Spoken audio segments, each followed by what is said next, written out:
रूही नहार की याददाश्त वापस लाने में हुई कामयाब और नहार ने सभी के सामने रूही को पहनाया मंगलसूत्र और दादी को भेजा जेल, क्योंकि अब ऐसे में रूही ना चाहते हुए भी लाल किशन से दूसरी शादी करने के लिए हामी भर देती है, क्योंकि रूही ने दादी से वादा और उनकी हर बात मानेगी।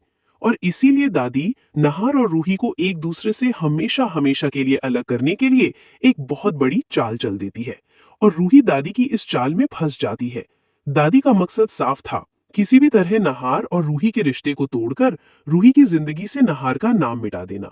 रूही दादी के बुलाए हुए लड़के से शादी करने के लिए इसलिए मान जाती है क्योंकि उसे अपने नहार जी पर पूरा भरोसा होता है, और उसे ये यकीन था कि नहार जी उसकी दूसरी शादी कभी भी नहीं होने देंगे। दरअसल रूही ने ये सब सोच समझ कर किया था। उसका इरादा नहार की याददाश्त वापस लाने का था, और वो जानती थी कि अगर नहार उसकी शादी किसी और से होते देखेगा तो उसके दिल के गहरे कोने में दबा प्यार और पुराने लम्हों की यादें खुद ब खुद बाहर आ जाएंगी। दूसरी तरफ नहार, जो अब भी रूही के साथ अपने पति पत्नी के रिश्ते को नहीं पहचान पा रहा था, फिर भी अजीब सी बेचैनी महसूस करने लगा था। जब उसे पता चला कि रूही लाल किशोर से शादी करने के लिए मान गई है, तो उसका गुस्सा 7वें आसमान पर पहुंच गया। वो बिना कुछ कहे अपने कमरे में चला गया और गुस्से में आकर कुर्सी, मेज और पास रखी चीजें पटकने लगा। उसके दिमाग में सवालों का तूफान था। मुझे क्यों फर्क पड़ रहा है?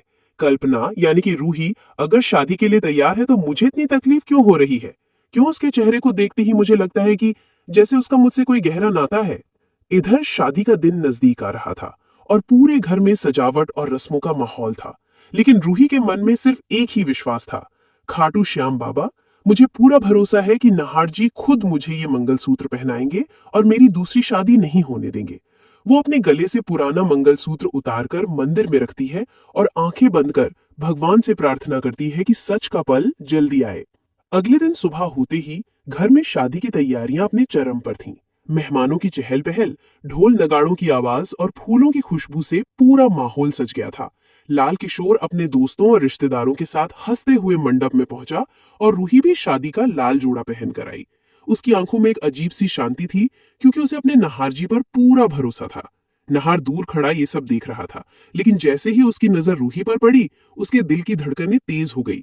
उसे ऐसा महसूस हुआ मानो कोई बहुत अपना उससे दूर जा रहा हो। पंडित मंत्र पढ़ने लगे और लाल किशोर और रूही अग्नि के सामने बैठ गए। हर मंत्र के साथ नहार का गुस्सा और बेचैनी बढ़ती जा रही थी। तभी पंडित ने लाल किशोर को रूही के गले में मंगलसूत्र पहनाने के लिए कहा।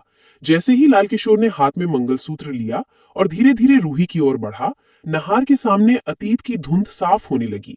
उसे याद आया कि कैसे उसने खुद रूही की मांग में सिंदूर भरा था, कैसे उसके साथ 7 फेरे लिए थे और कैसे उसने अपने हाथों से उसे मंगलसूत्र पहनाया था।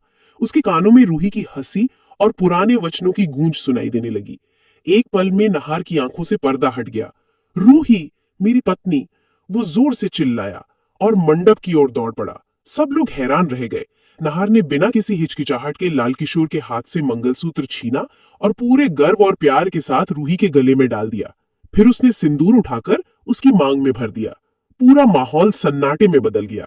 दादी के चेहरे का रंग उड़ गया। रूही की आंखों में खुशी के आंसू आ गए और उसके होठों पर हल्की सी मुस्कान थी, ठीक वैसी जैसी उसे भरोसा था। नहार ने रूही को अपने सीने से लगा लिया और कहा, मुझे सब कुछ याद आ गया है रूही, अब हमें कोई अलग नहीं कर सकता। दादी ने गुस्से में कुछ कहना चाहा, लेकिन नहार ने उसकी ओर घूर कर देखा और पूरे गुस्से में एक जोरदार थप्पड़ जड़ दिया। तुमने हमारी जिंदगी बर्बाद करने की पूरी कोशिश की, लेकिन अब ये घर तुम्हारे लिए नहीं है। इतना कहकर नहार ने दादी को धक्के मारकर घर से बाहर निकाल दिया। मेहमान चुपचाप इस नजारे को देखते रह गए और घर में सिर्फ रूही और नहार के मिलन की खुशी की गूंज रह गई। दोनों की आंखों में एक दूसरे के लिए वही पुराना प्यार और वादा था, साथ निभाने का, चाहे हालात कितने भी कठिन क्यों ना हो।